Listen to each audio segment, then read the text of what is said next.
mendengar seruan hatiku. Ada mujizat dalam bersyukur, Engkau tempat perlindunganku, Tuhan. Imanku tetap teguh dalam-Mu, ku menang bersama-Mu. Selamat pagi Bapak Ibu Saudara yang terkasih dalam Tuhan kita Yesus Kristus. Kita bersyukur pada pagi hari ini kita boleh bersama-sama beribadah. Kita masih diberi kesempatan oleh Tuhan. Kita boleh berkumpul bersama walaupun kita ibadah online. Kita bersyukur dan berterima kasih kepada Tuhan untuk apa yang Tuhan berikan kepada kita. Kita akan mempersiapkan hati kita dengan sikap berdiri. Mari kita bersama-sama memuji Tuhan. Mulia bagi Allah.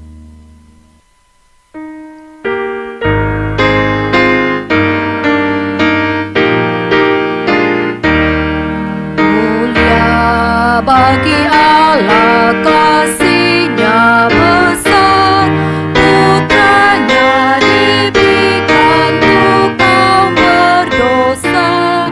Ya rela disalib bagi manusia, terbukalah pintu selamat bagiku. Pujilah, pujilah, dengarlah sabdanya. Pujilah, pujilah, umat bergiranglah, menghadap Allah di antara anaknya. Naplah penebusan mulia baginya. Darah anaknya jadi penebusan, itu janjinya bagi yang percaya. Dan dosaku betapapun besarnya, Dia menghapus dan membasuh semuanya. Pujilah, pujilah, dengarlah sabdanya. Pujilah, pujilah, umat bergiranglah, menghadap Allah di antara anaknya. Naplah penebusan mulia baginya.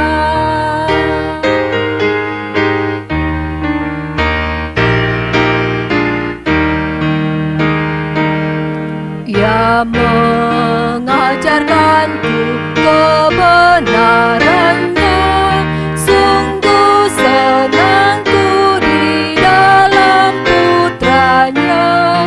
Amat sukacita tiada bandingnya, ketika aku melihat wajahnya.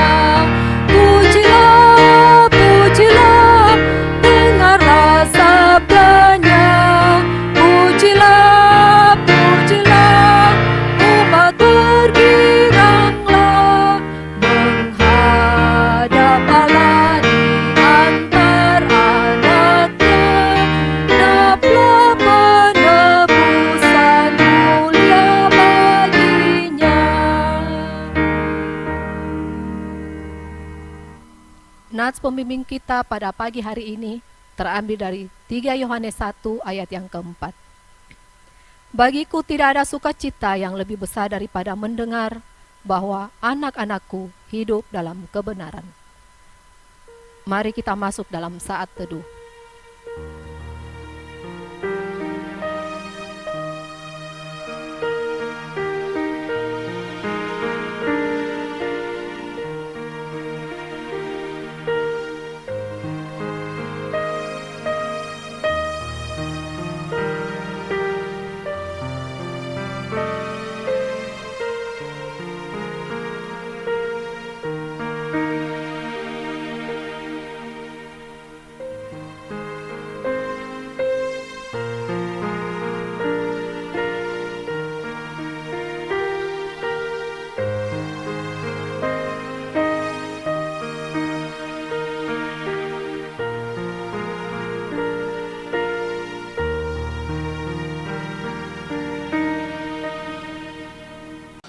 Pertolongan kita ialah dari Tuhan yang menjadikan langit dan bumi, yang kekal setia memelihara setiap ciptaan tangannya yang ajaib. Turunlah atas kita sekalian di sepanjang ibadah pada hari ini. Anugerah dari Allah Bapa, cinta kasih dari Yesus Kristus, pertolongan dan penyertaan dari Allah Roh Kudus menyertai ibadah ini mulai dari awal sampai pada akhirnya. Amin. Jemaat dipersilahkan duduk. Jemaat Tuhan, apapun keadaan kita saat ini, baik keadaan yang baik maupun keadaan yang kurang baik, tetaplah bersandar kepada Tuhan. Kita percaya bahwa Tuhanlah tempat perlindungan yang teguh. Mari kita bersama-sama memuji Tuhan di badai topan dunia.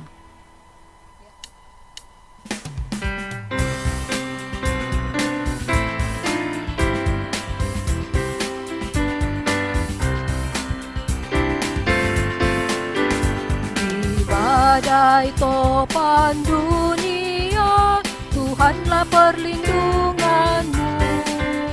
Kendati goncang semesta, Tuhanlah perlindunganmu. Ya Yesus gunung batu di dunia, di dunia, di dunia. Ya Yesus gunung batu di dunia, tempat berlindung yang teguh.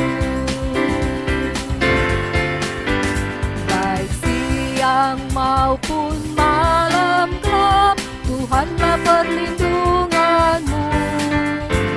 Niscaya takutmu lenyap, Tuhanlah perlindunganmu. Ya Yesus gunung batu di dunia, di dunia, di dunia. Ya Yesus gunung batu di dunia, tempat berlindung yang teguh.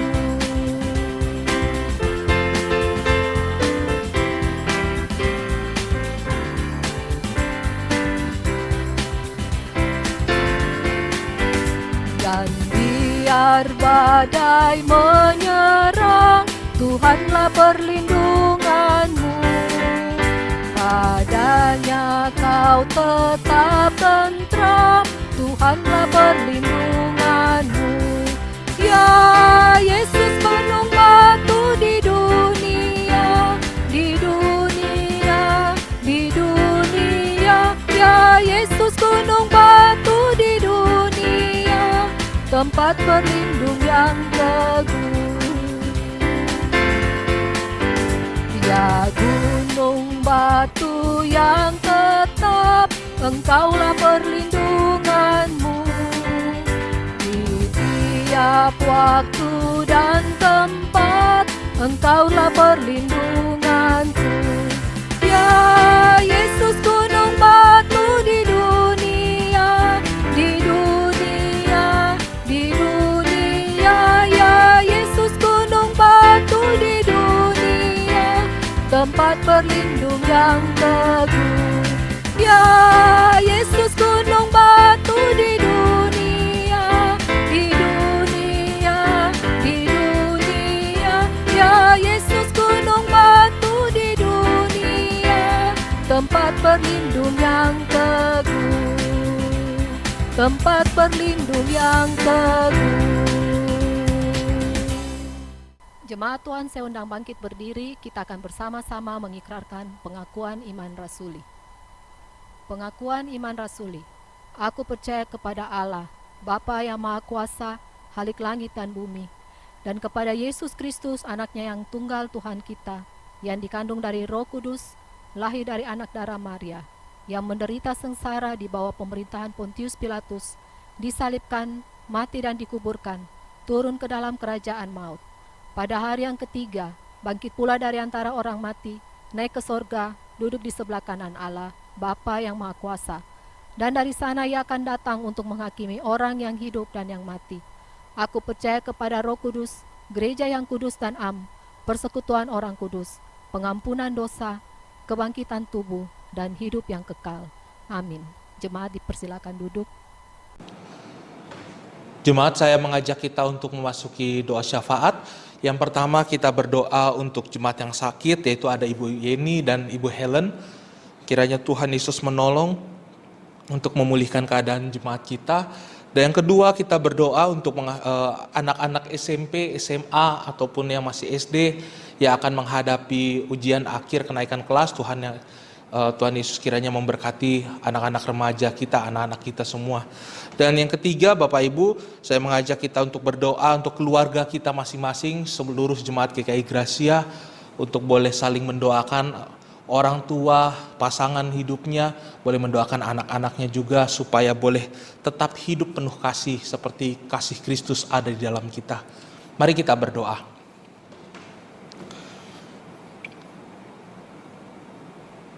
Bapa kami yang di surga, kami bersyukur pada hari ini atas kebaikan dan rahmat Tuhan saja kami boleh ada.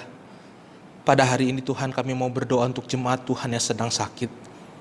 Kami mau berdoa untuk Ibu Yeni dan Ibu Helen. Di dalam kelemahan tubuhnya Tuhan Yesus kiranya Engkau boleh menjamah. Kami berdoa Tuhan di dalam nama Yesus Kristus. Ada kesembuhan, ada kemenangan terhadap penyakit yang mereka alami.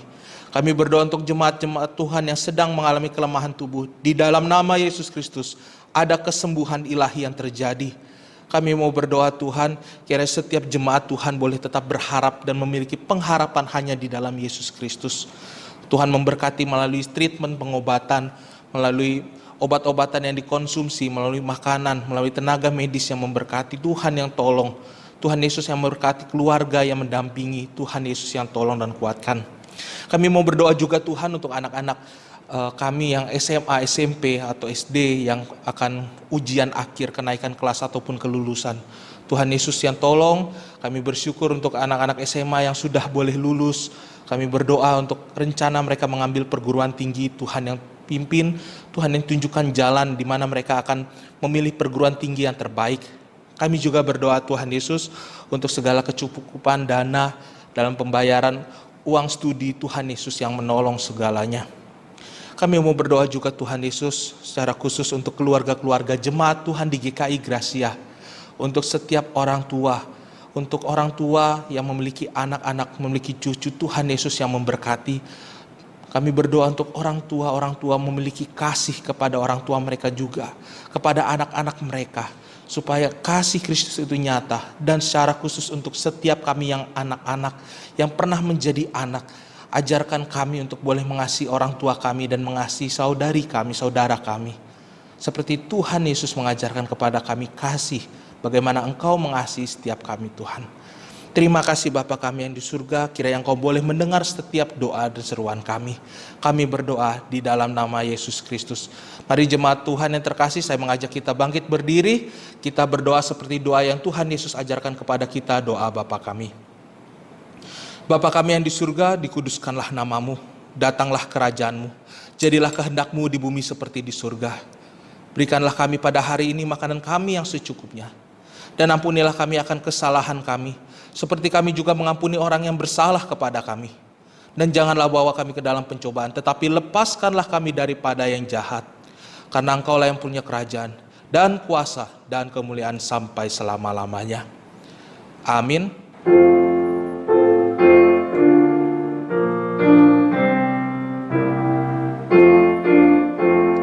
Hormat diberi bagi Bapa, Anak, dan Roh Kudus, dari mula sampai sekarang dan seterusnya, termulia. Amin. Amin. Jemaat dipersilakan untuk duduk kembali. Kita tidak dapat mengerti apa yang Tuhan buat dalam hidup kita. Tetapi tetaplah percaya, karena kepada Tuhan kita hanya dapat berharap, karena Dialah yang akan memelihara kita. Mari kita bersama-sama memujikan Bapakku memelihara.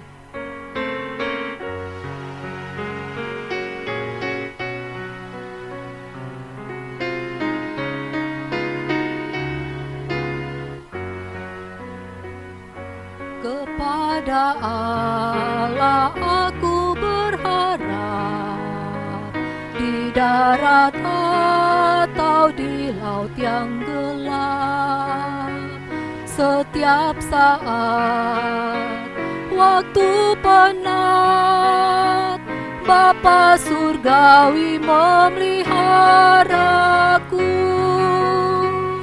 Aku berharap akan Tuhanku di ngarai atau dalam laut mendung. Ku tak gentar, ya tak ingkar, Bapa surgawi memeliharaku.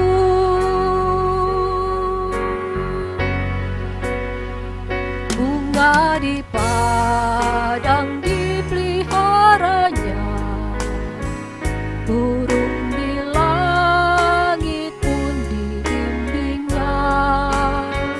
Sudah tentu termasukku, Bapa surgawi memeliharaku. Aku berharap akan Tuhanku di ngarai atau dalam laut mendung. Ku tak gentar, ya tak ingkar, Bapa surgawi memeliharaku.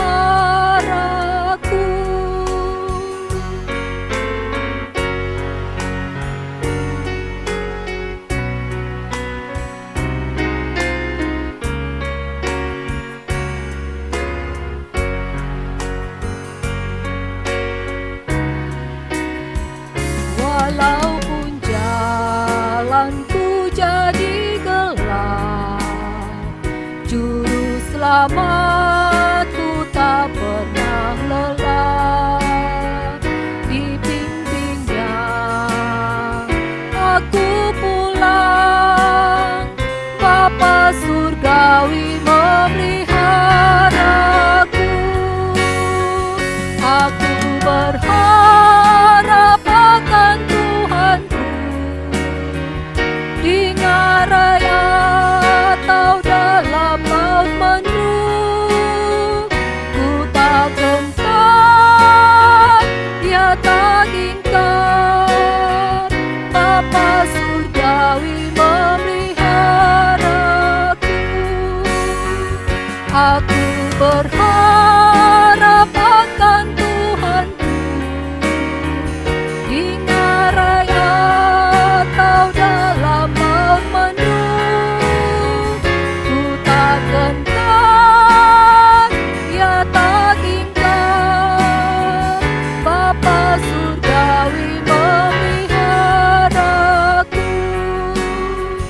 Ku tak gentar, ya tak ingkar, Bapa surgawi memeliharaku. Tiba saatnya kita akan bersama-sama mendengarkan kebenaran firman Tuhan. Biarlah kebenaran firman Tuhan ini boleh menjadi berkat bagi kita semua. Mari kita bersama memuji Tuhan, ajaib firman hidup.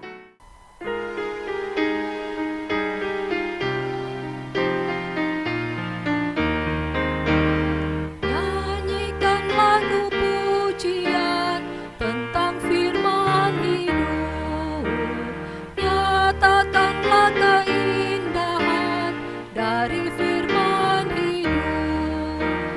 Firman hidup dan indah, kuatkanlah iman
Shalom jemaat Tuhan, saya mengajak kita untuk tunduk kepala, kita berdoa. Kami bersyukur Tuhan, pada hari ini kami punya kesempatan untuk merenungkan firman Tuhan. Tuhan tolong setiap kami, ajarkan kami, bukakan hati dan pikiran kami, supaya kami boleh merasakan kembali bagaimana Tuhan mengasihi kami, dan kami boleh mengasihi sesama kami, secara khusus mengasihi orang tua kami, saudara-saudari kami. Kami berdoa di dalam nama Yesus Kristus. Amin. Bapak Ibu sekalian, kita akan membuka firman Tuhan di dalam 3 Yohanes, pasal yang pertama, ayat yang keempat. Surat Yohanes yang ketiga, pasal yang pertama, ayatnya yang keempat. Demikian firman Tuhan, saya akan bacakan untuk kita semua. Bagiku tidak ada sukacita yang lebih besar daripada mendengar bahwa anak-anakku hidup dalam kebenaran. Sejauh demikian pembacaan firman Tuhan. Bapak Ibu, hari ini kita semua pasti pernah menjadi anak-anak atau pernah mengalami masa kanak-kanak. Entah sudah berlangsung 20-30 tahun yang lalu atau bahkan 40-50 tahun yang lalu, kita semua pernah menjadi anak-anak. Bahkan ketika kita lahir, kita bertumbuh menjadi anak, menjadi remaja, pemuda, akhirnya dewasa. Bapak Ibu sekalian, di kehidupan hari ini, anak-anak justru ketika semakin melihat keadaan orang tuanya hari ini, apalagi di dalam kondisi yang saat ini orang tuanya pun barangkali agak kesulitan untuk beraktivitas. Hari ini cukup banyak anak-anak yang merasakan sebuah perasaan, aku ini punya orang tua, tetapi orang tuaku tidak hadir di dalam kehidupanku. Saya memiliki orang tuaku masih lengkap, tetapi saya merasakan ada sedikit permasalahan bahwa orang tuaku tidak hadir di dalam kehidupanku sehari-hari, bahkan ketika orang tuaku sedang di rumah. Ini adalah satu pergumulan yang sebenarnya sangat-sangat memprihatinkan, justru ketika kita sudah melihat waktu-waktu ke belakang, bulan-bulan yang sudah berlalu, di mana Tuhan izinkan virus corona terjadi, adalah sebuah waktu di mana tidak ada libur kapanpun di masa manapun yang bisa sama panjangnya, sama seperti waktu kita sedang di rumah, bekerja dari rumah, disuruh PSBB, disuruh isolasi diri, tidak boleh kemana-mana. Di situ waktu yang dahulu kita sering doakan, Tuhan aku tidak punya waktu untuk anak-anakku, Tuhan berikan semuanya. Nah, akan tetapi Bapak Ibu sekalian, nyatanya setelah berkumpul di rumah, setelah ada sama-sama di rumah, mereka berhadir di situ, tetapi perasaannya, tetapi kondisi mereka hadir itu terpisahkan dengan segala macam alasan yang terjadi di tengah-tengah keluarga. Barangkali anak-anak merasa, aduh, ini orang tuaku sibuk sendiri dengan pekerjaannya yang dari rumah. Sudahlah di rumah masih sibuk juga. Orang tua melihat anaknya, wah anakku ini sibuk juga dengan pelajarannya. Dari pagi sampai sore, bahkan sampai malam, sampai subuh. Anak-anak zaman sekarang sering begadang. Mereka kerja tugas, sibuk mereka. Akhirnya sesuatu yang sudah dekat, justru sangat-sangat dekat, di mana hanya bukan jarak lagi yang membatasi, hanya batas tembok saja, tembok pintu, tembok kamar kita yang membatasi. Tapi justru itu masih terlalu jauh jaraknya di antara keluarga-keluarga. Banyak yang secara tidak sadar, bahkan orang tua hari ini pun mungkin sudah mengatakan, oh saya sudah tidak terlalu sibuk hari ini dengan pekerjaanku. Saya tidak lagi menjadi yang sibuk pergi pagi pulang malam, anak-anak pagi bangun, malamnya sudah tidur. Sekarang saya kerja dari rumah, saya punya waktu yang banyak. Betul. Ada orang tua mungkin yang mengatakan demikian. Akan tetapi ada satu kondisi di mana sebuah pola yang secara tidak sadar kita bawa di tengah-tengah keluarga kita hari ini.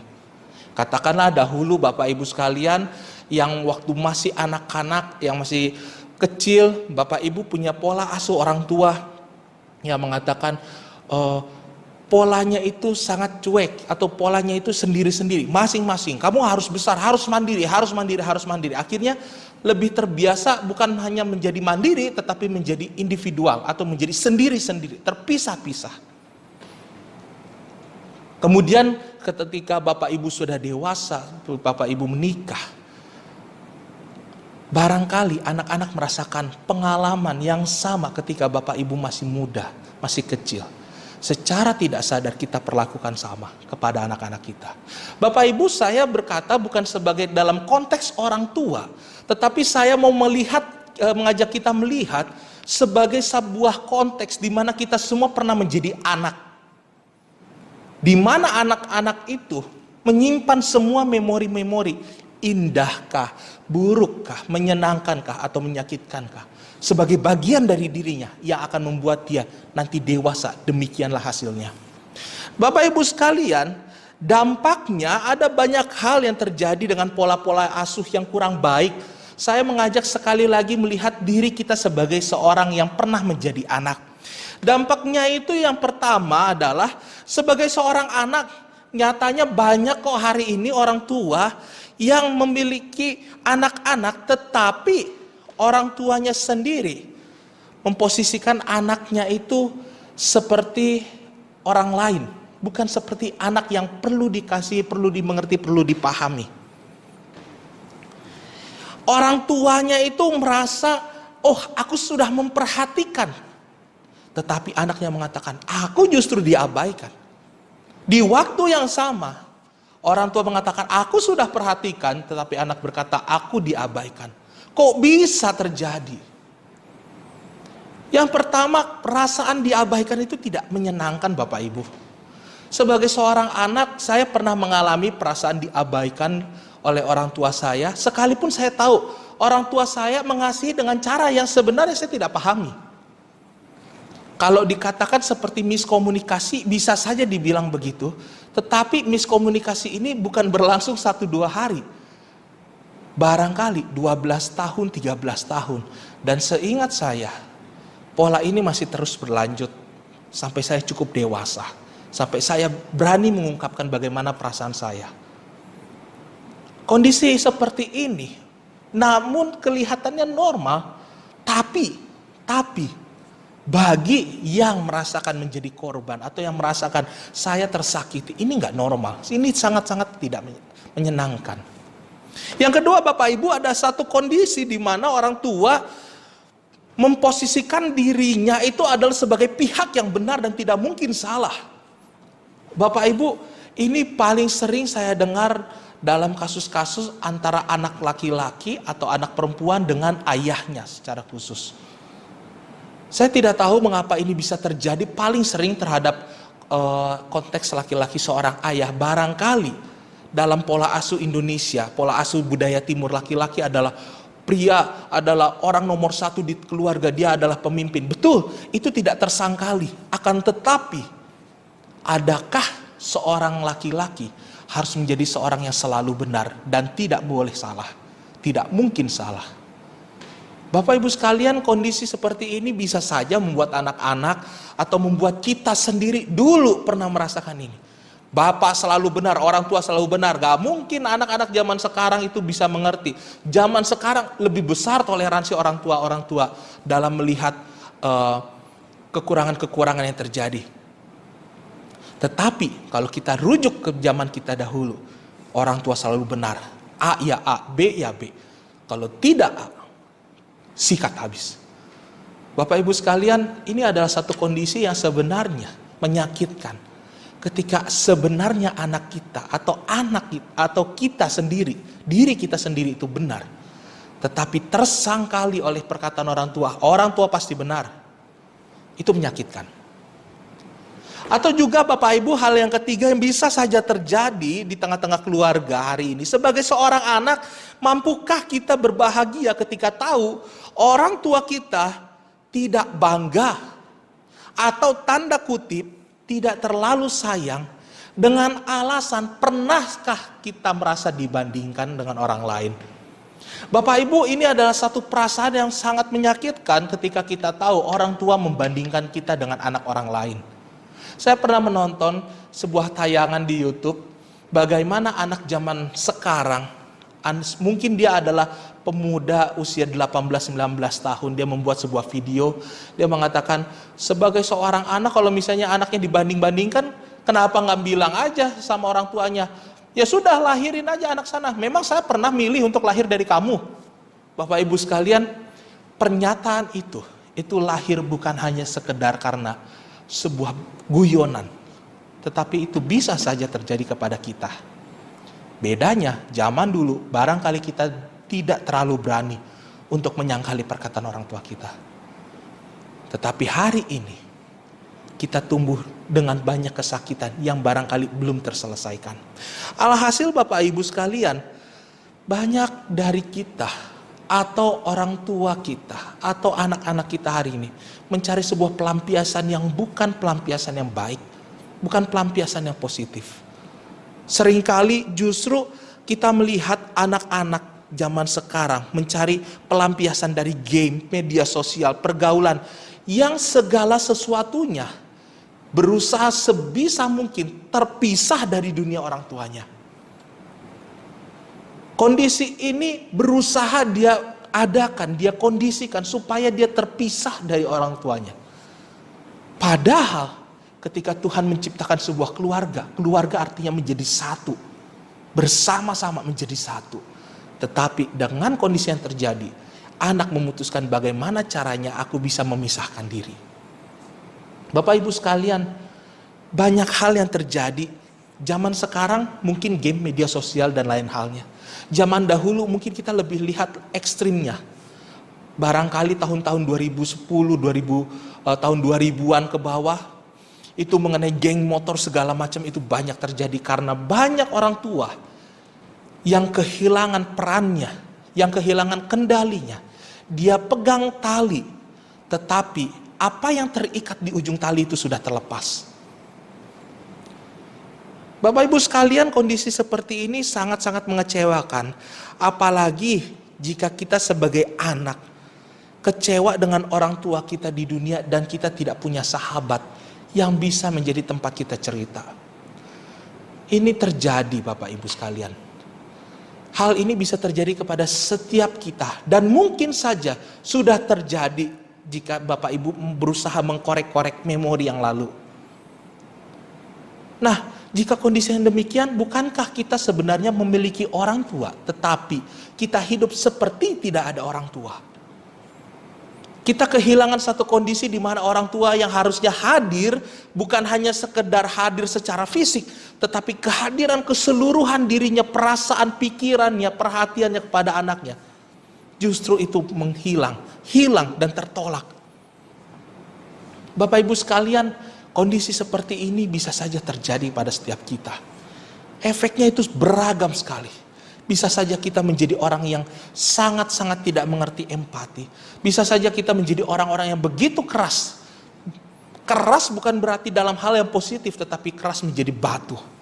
Kita tidak memiliki perasaan. Kita maunya benar. Ego kita besar. Ini adalah satu kondisi yang tidak baik Bapak Ibu sekalian.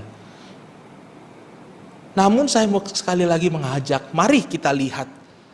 Ketika kita tidak bisa berharap kepada Bapa kita yang di dunia ini 100%. Nyatanya di dalam Alkitab, di dalam 3 Yohanes pasal 1 ayat yang keempat. Bagiku tidak ada sukacita yang lebih besar daripada mendengar bahwa anak-anakku hidup di dalam kebenaran. Kebenaran apa yang sebenarnya mau disajikan hari ini? Yaitu mengenai sebuah kebenaran bahwa kita memiliki satu orang ayah. Kita memiliki seorang pribadi yang bisa kita sebut Bapa, yang tidak pernah mengecewakan kita. Sekalipun perjalanan bersama dengan Bapa kita ini, itu sangat menyakitkan. Bapak Ibu sekalian, saya mau mengajak kita membuka kembali Alkitab di dalam Efesus pasal yang pertama, ayat yang ketiga, sampai ayat yang ke-14.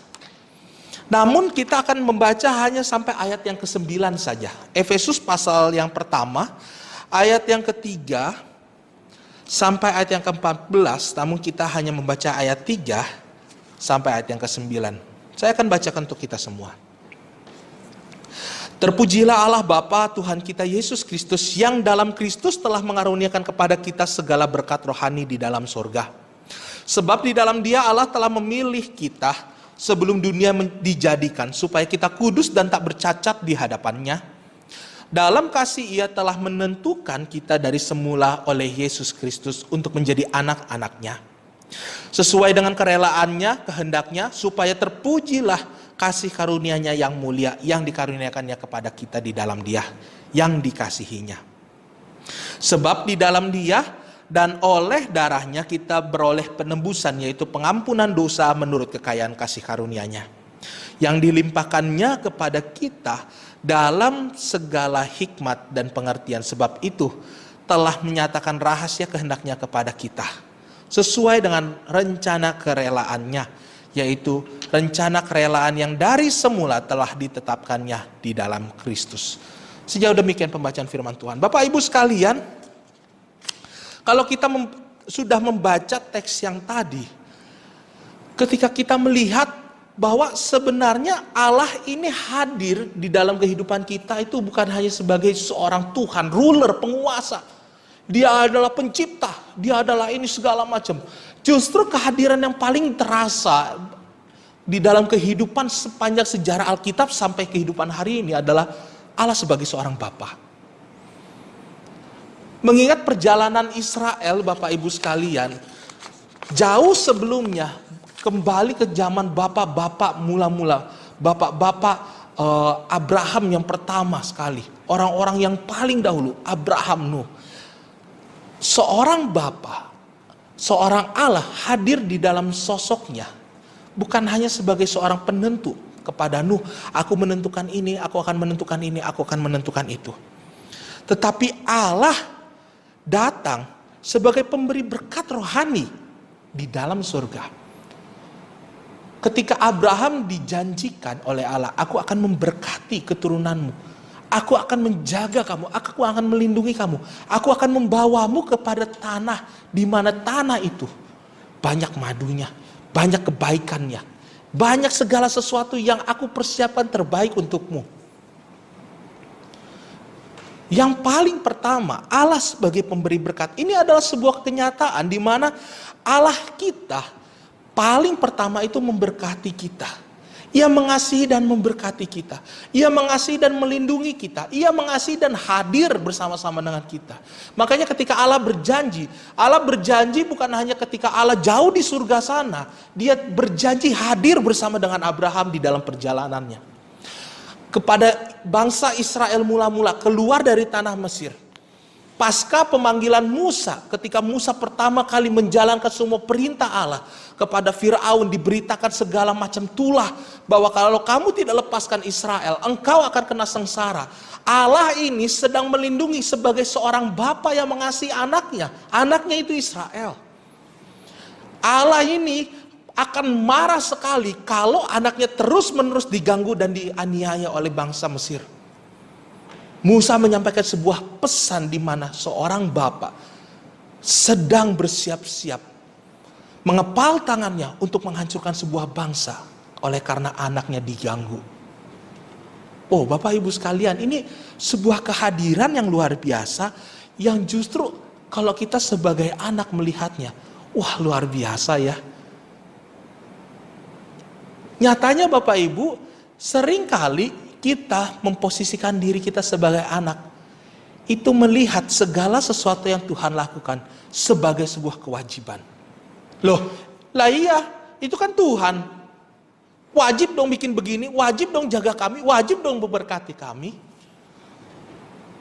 Bayangkan Bapak Ibu sekalian, kalau perkataan itu adalah perkataan yang dikatakan oleh anak-anak Bapak Ibu sekalian, atau oleh adik-adik kita, oleh yang muda-muda, oleh anak-anak sekolah minggu kita. Kan itu tugasnya Lause ngajarin kami. Memang betul tugasnya seorang Lause mengajarkan kebenaran. Tetapi di balik perkataan itu ada sebuah perasaan yang tidak enak. Apakah aku hanya sebagai pelaksana tugas? Seperti seorang suruhan, ya itu kan tugas. Di mana kasihnya? Bapak Ibu sekalian, nyatanya Allah kita itu sangat mengasihi kita, luar biasa, sangat menjaga kita. Di ayat yang ketiga, di dalam Efesus yang tadi kita baca, ayat yang ketiga, terpujilah Allah Bapa Tuhan kita, Yesus si Kristus, yang dalam Kristus telah mengaruniakan kepada kita segala berkat rohani di dalam surga. Bayangkan hal apa yang kurang kalau surga, berkat yang ada di surga itu telah diberkati dan diberikan kepada kita. Tetapi kita hanya memandangnya sebagai sebuah tugas. Bapak Ibu sekalian, saya pikir kerohanian kita, kerohanian seorang anak Tuhan, itu bukan hanya terlihat dari bagaimana betapa kita mengasihi Tuhan, tetapi bagaimana kita memandang bahwa siapa Tuhan itu yang mengasihi kita. Seringkali kita memandang bahwa berkat-berkat itu sebagai sebuah kewajiban yang Tuhan harus lakukan pada kita. Nyatanya Bapak Ibu sekalian, tanpa berkat Tuhan, hidup kita itu sengsara minta ampun dan begitu banyak kepahitan. Berkat Tuhan memberikan kemanisan, memberikan kebaikan di dalam kita untuk menjalani itu. Itu bukan sebuah kewajiban, itu oleh kasih karunia Tuhan. Kenapa saya katakan oleh karena kasih karunia Tuhan? Karena di dalam ayat yang keempat, Allah sudah pertama kali di dalam Dia, Allah telah memilih kita sebelum dunia dijadikan supaya kita kudus dan tak bercacat di hadapannya.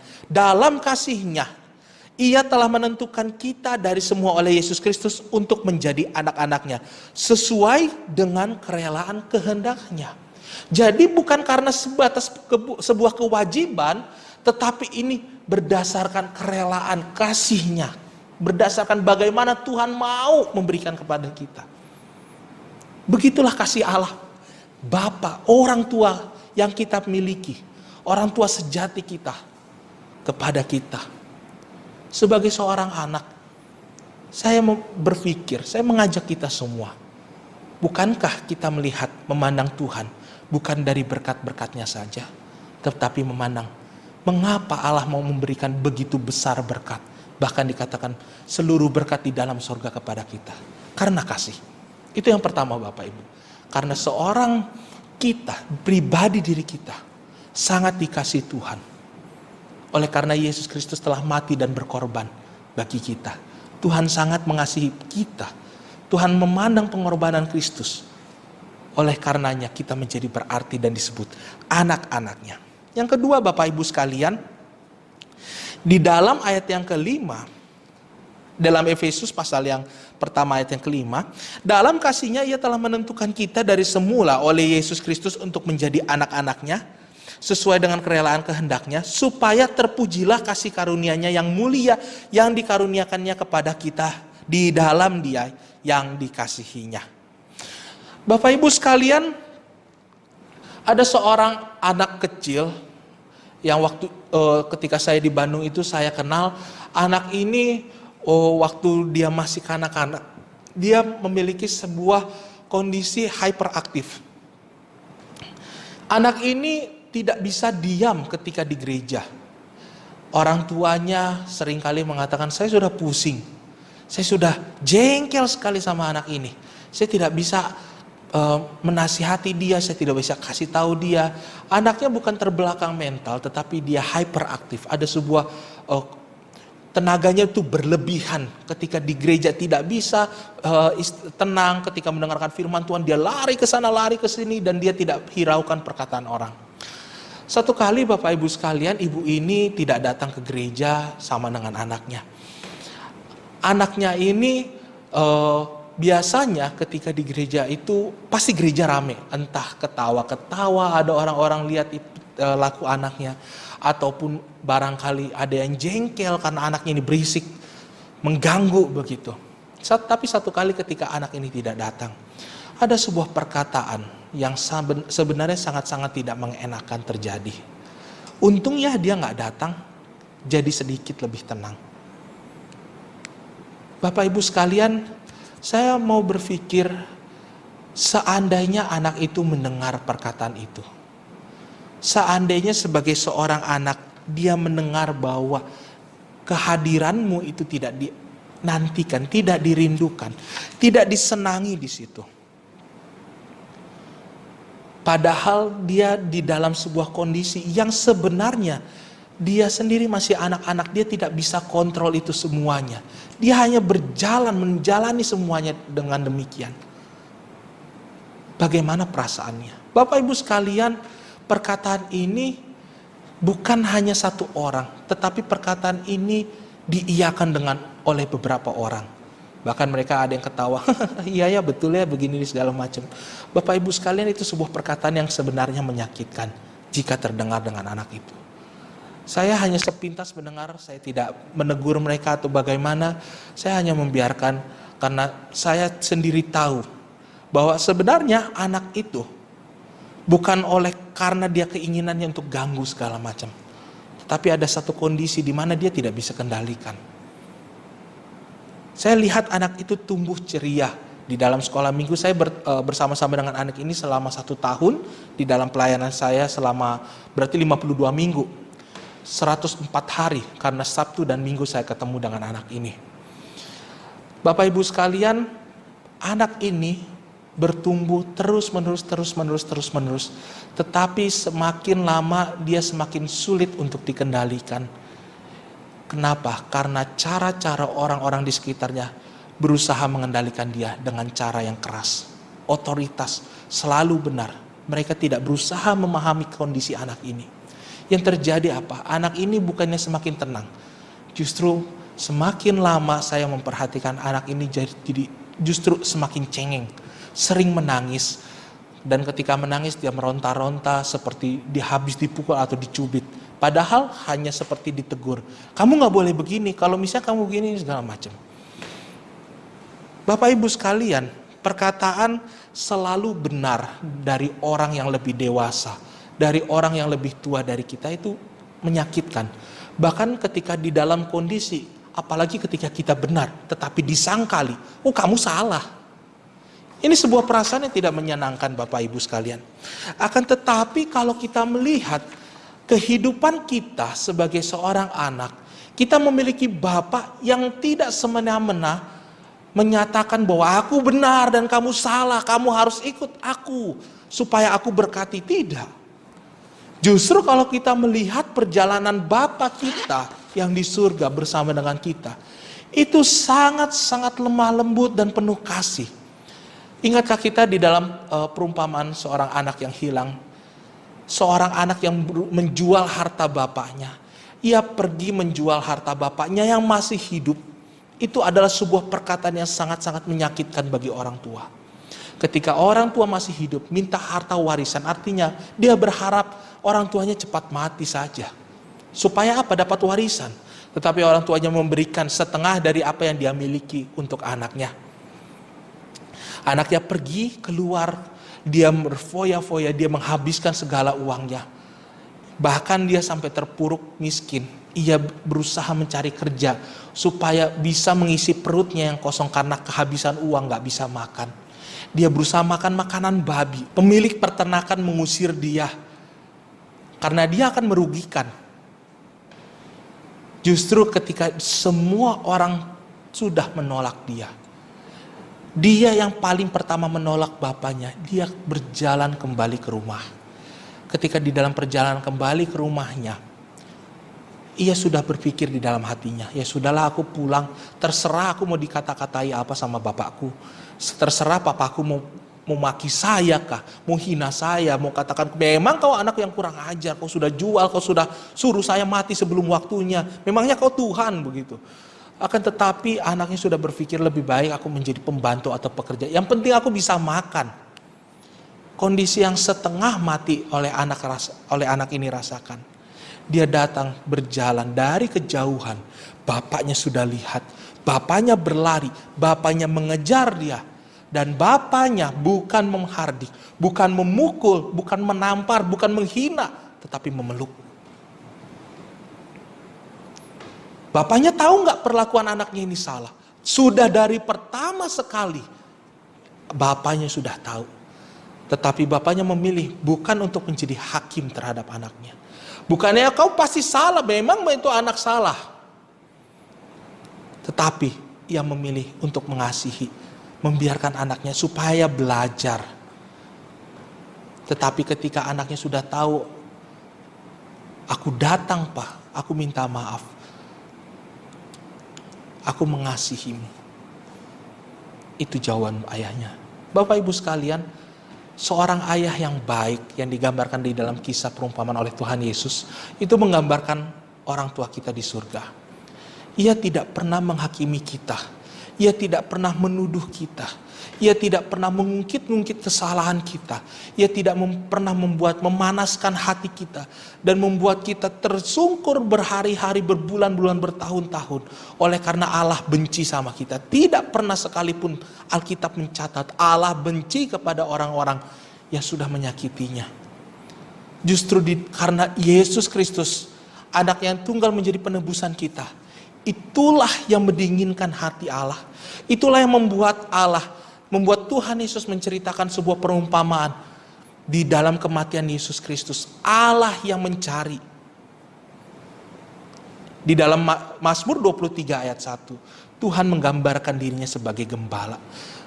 Tuhan adalah gembalaku. Bayangkan seorang gembala yang pergi mencari dombanya yang hilang. Biar cuma satu dombanya yang hilang, dia pergi, dia jaga domba-domba yang lain tanpa meninggalkan yang satu. Dia cari. Barangkali Bapak Ibu, saya mau mengatakan seorang ayah yang baik ini, Allah kita, ketika dombanya melihat gembalanya, kita melihat Tuhan kita, barangkali dari kejauhan bisa saja ini domba malah makin lari, bukan makin datang kepada gembalanya. Tetapi gembala itu terus-menerus mencari kita, cari lagi. Seperti itulah kasih Tuhan. Dia bukan yang menghardik, bukan yang mengatakan aku selalu benar, aku paling benar, aku pasti benar. Memang Allah benar, tetapi dia tidak memakai cara itu. Ia memakai cara kasih untuk mengasihi kita, untuk memperbaiki kita. Bapak Ibu sekalian, sebagai seorang anak, bukankah demikian perasaan yang ingin kita rasakan? Perasaan di mana orang tua mengasihi kita. Perasaan di mana kita sebagai anak ingin diterima, bukan dengan cara yang kasar dan paling benar, tetapi dengan sebuah cara kasih, dengan tangan yang terbuka yang siap memeluk. Jemaat sekalian, kita semua pernah menjadi anak. Mengasihi anak bukan dengan cara yang tepat, yaitu dengan caranya kita mengasihi. Bukan, setiap pribadi berbeda. Setiap pribadi berbeda. Setiap pribadi punya caranya dengan penerimaannya masing-masing. Barangkali penerimaan anak yang pertama dan kedua berbeda. Barangkali kita sebagai anak dengan saudara-saudari kita yang lain, itu beda penerimaan kasihnya dari orang tua kita. Memahami kasih dari orang tua kita. Akan tetapi satu hal Bapak Ibu sekalian, Tuhan kita memilih cara untuk merangkul, untuk membuka tangannya selebar-lebarnya, di mana ketika anaknya itu pulang, ia memeluk. Yang terakhir Bapak Ibu sekalian, ia memiliki rencananya sendiri, tersembunyi namun sebuah tujuannya jelas untuk mendatangkan kebaikan. Bapak Ibu sekalian, ketika kita melihat orang tua kita, ada beberapa orang tua yang berusaha mengasihi anaknya yang berkata demikian. Aku percaya kepada anak-anakku, nanti masa depannya dia akan tentukan, dia akan pilih. Bapak Ibu, barangkali ini adalah sebuah perkataan yang terkesan baik dan memberikan keleluasaan untuk anak kita. Tetapi sebagai seorang anak, ada banyak hari ini anak-anak yang merasa tersesat di dalam kehidupannya. Tersesat akan pilihan, tersesat akan kebenaran-kebenaran, tersesat dengan keraguan-keraguan yang dia miliki, tetapi dia tidak punya tempat untuk mencari jawaban itu sendiri. Ini adalah satu kondisi di mana anak-anak parentless. Mereka memiliki orang tua tetapi tidak merasakan kehadiran orang tuanya.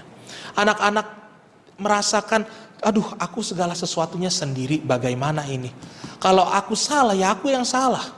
Padahal kalau kita mau sadar sekali lagi, orang tua itu memiliki peran yang sangat besar terhadap anak-anak kita. Kita sebagai anak-anak itu dibentuk bagaimana orang tua kita. Kita lihat kacamatanya itu kepada orang tua kita. Namun akan tetapi Bapak Ibu, bagaimana jika orang tua hari ini atau kita hari ini pernah merasakan perlakuan orang tua yang ya sudah kamu urus saja sendiri. Bapak Ibu sekalian, Tuhan tidak pernah membiarkan uruslah sendiri. Saya angkat tangan, terserah kamu mau bikin apa. Tuhan tidak pernah sekali-sekali mengatakan aku akan membiarkan kamu, meninggalkan kamu, urus dirimu sendiri.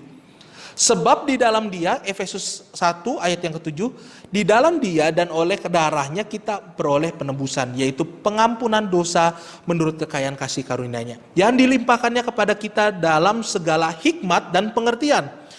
Sebab Ia telah menyatakan rahasia kehendaknya kepada kita sesuai dengan rencana kerelaannya. Sekali lagi, sesuai dengan rencana kerelaannya, yaitu rencana kerelaan yang dari semula telah ditetapkannya kepada kita di dalam Kristus. Bapak Ibu sekalian, Tuhan tidak pernah tinggalkan kita di dalam setiap perencanaan kita. Makanya ketika kita melihat di dalam kehidupan kita sebagai seorang anak, kita merindukan sosok orang tua yang terus mengarahkan kita. Barangkali sudah dewasa kita merasa, aduh aku sudah besar, janganlah nasihati terus. Tapi pada akhirnya kita pun akan kembali kepada orang tua yang mengasihi kita. Pak, aku punya pergumulan begini. Biar sudah menjadi anak usia 20-30 tahun. Ini adalah sebuah kenyataan hidup bahwa seorang anak itu memiliki ikatan yang tidak bisa tergantikan antara anak dengan orang tua. Selamanya akan menjadi anak. Kita mungkin bertumbuh menjadi dewasa, kita menjadi tua, rambut kita menjadi putih, tetapi tidak pernah menggantikan status kita, pernah menjadi anak. Dan bagi orang tua yang sudah memiliki anak, keturunan, Anda bisa menjadi semakin tua dan semakin dewasa, tetapi tidak pernah menyangkali bahwa bapak ibu memiliki kasih sebagai seorang ayah, sebagai seorang ibu kepada anak-anaknya, dan tidak akan hilang. Itu sebuah hal yang tidak mungkin tergantikan. Itu sebuah pengalaman yang hanya oleh karena orang tua sejati yang bisa memberikan. Orang tua sejati di dalam Allah bisa berikan kepada orang tua dan kepada anak-anaknya. Di dalam Allah yang sejati bisa memberikan kepada setiap kita sebagai anak-anak. Yaitu apa? Segala sesuatu aku sudah rencanakan, aku sudah arahkan, aku sudah tentukan yang terbaik. Kamu bisa pilih bagaimanapun. Mungkin di dalam perjalanan hidup tidak sesuai dengan rencana-rencana. Tetapi tujuanmu aku arahkan jelas. Presisinya jelas. Ujungnya di situ dan kamu akan ke situ. Bapak Ibu sekalian, Allah kita menentukan segala sesuatu dengan ketepatan yang begitu luar biasa. Bahwa segala sesuatu Tuhan sudah rancangkan. Sebagai seorang bapa yang tidak pernah mengabaikan anaknya. Ia tahu ia benar. Ia tahu pasti benar dibanding anaknya. Tetapi ia tidak memaksakan kehendak kebenarannya. Dengan cara yang keras dan kasar. Ia justru membuka tangannya luas. Supaya anak-anaknya boleh menjalani dulu pergumulan perjalanan hidupnya masing-masing. Akan tetapi oleh karena kasih Kristus di dalam penebusan salib. Tuhan sudah mengatakan sekali lagi. Perjalananmu akan lika-liku. Tetapi aku sekali-kali tidak akan pernah meninggalkanmu. Itulah Bapa kita yang sebaik. Itulah Bapa kita yang sejati. Itulah Tuhan kita. Bapak Ibu sekalian, kita disebut bukan hanya sebagai seorang hamba Tuhan. Bukan sebagai orang-orang tebusan. Bahkan kita disebut anaknya. Alkitab mencatatkan anak tunggal Allah, yaitu Yesus Kristus. Ketika kematiannya telah terjadi dan menebus semua orang yang percaya kepada Tuhan. Kita disebut bukan sebagai anak tiri. Kita bukan disebut sebagai anak-anak nomor 2. Kita disebut sebagai anak Allah. Kepunyaan Allah, kepemilikan Allah. Berharganya itulah. Itu yang sampai dikatakan di dalam Zakaria 2 ayat 8. Kita ini adalah biji matanya Tuhan. Sesuatu yang sangat-sangat berharga. Bapak Ibu sekalian, Tuhan sudah pasti merawat anak-anaknya. Bapak kita pasti merawat kita. Bahkan jauh sebelum kita mengasihi Dia. Bahkan jauh sebelum kita menyatakan iman kita kepada Dia bahwa Tuhan, Kau adalah Bapa yang mengasihi dan mengampuni aku. Sama seperti kisah anak yang menjual harta bapaknya. Dari kejauhan, bapaknya bukan menghakimi, bapaknya bukan memukul, menampar, menghina dia, anak yang kurang ajar. Tetapi bapaknya datang dan memeluk dia. Bapak Ibu sekalian, ini adalah perasaan yang setiap kita sebagai seorang anak ingin miliki dari orang tua kita. Bapak Ibu, menjadi orang tua adalah sebuah pilihan. Tetapi menjadi anak adalah sebuah kepastian. Tetapi adakah dari kita mau menjadi anak-anak yang memiliki perasaan, yang memiliki kondisi di mana bagaimana Tuhan mengasihi kita luar biasa. Tuhan telah menyatakannya kepada kita. Karena Allah terlebih dahulu mengasihi kita. Supaya kita mengerti indahnya kasih itu. Sebagai seorang anak, supaya kita mengerti bagaimana orang tua kita mengasihi kita. Sebagai seorang anak, Tuhan telah mengasihi kita terlebih dahulu supaya kita mengerti. Dan bisa melakukan kasih yang luar biasa itu. Kepada orang tua kita. Kepada pasangan kita. Kepada anak-anak kita. Kasih yang terlebih dahulu mengasihi kita. Mengajarkan kita dan mengubahkan kita semua. Amin. Mari kita tunduk kepala, kita berdoa. Kami bersyukur Tuhan untuk firman Tuhan pada hari ini. Ajarkan kami Tuhan, di dalam kehidupan kami seringkali kami menemukan banyak hal-hal yang tidak sesuai dengan keinginan hati kami. Tetapi Engkau Tuhan, Engkau yang tahu, Engkau adalah Bapa kami yang baik, Engkau adalah Bapa kami yang mengerti setiap perasaan isi hati kami. Engkau adalah Bapa yang hadir di dalam pergumulan kami. Engkau adalah Bapa yang melihat segala sesuatu apa yang terjadi dalam kehidupan kami. Kami mau Tuhan di dalam kehidupan kami memiliki perasaan sebagai seorang anak yang bangga memiliki Bapa seperti Engkau. Kami mau Tuhan di dalam kehidupan kami mau memandang dan percaya kepada Bapa yang mengasihi kami. Kami mau percaya kepada Tuhan bahwa Tuhan adalah Tuhan yang setia. Adalah Bapa yang mengasihi dan setia memberkati kami dengan luar biasa. Oleh karena kasih-Mu yang sangat luar biasa pada kami. Ajarkan kami Tuhan sebagai seorang anak-anak. Sebagai setiap kami yang pernah menjadi anak. Boleh mengasihi Engkau. Secara khusus kami boleh melakukan kasih yang Tuhan telah berikan kepada kami. Kepada keluarga kami. Kepada anak-anak kami, kepada saudara-saudari kami, kepada semua orang. Terima kasih Bapa kami yang di surga. Terpujilah Engkau ya Tuhan, kami berdoa di dalam nama Yesus Kristus, Tuhan dan Juru Selamat kami, Bapa yang mengasihi kami. Amin. Tuhan Yesus memberkati. Sebelum kita menerima doa berkat, mari kita bersama-sama memuji doksologi.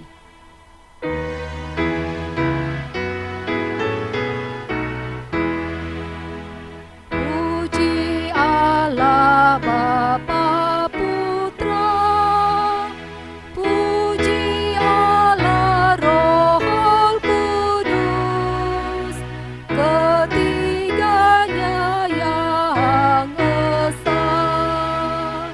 Pohon selamat sumber berkat.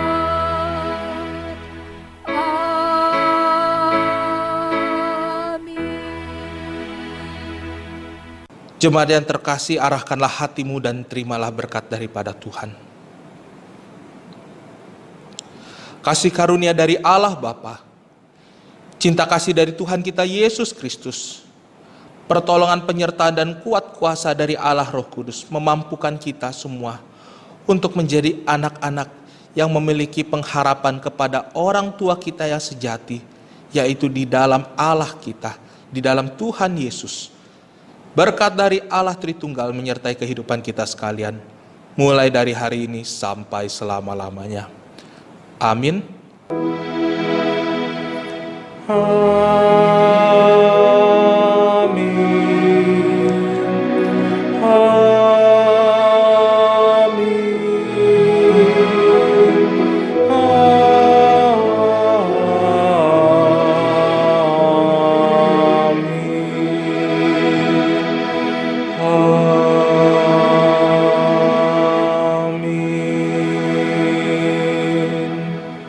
Jemaat dipersilakan untuk duduk. Ibadah kita selesai, silakan mengambil waktu teduh.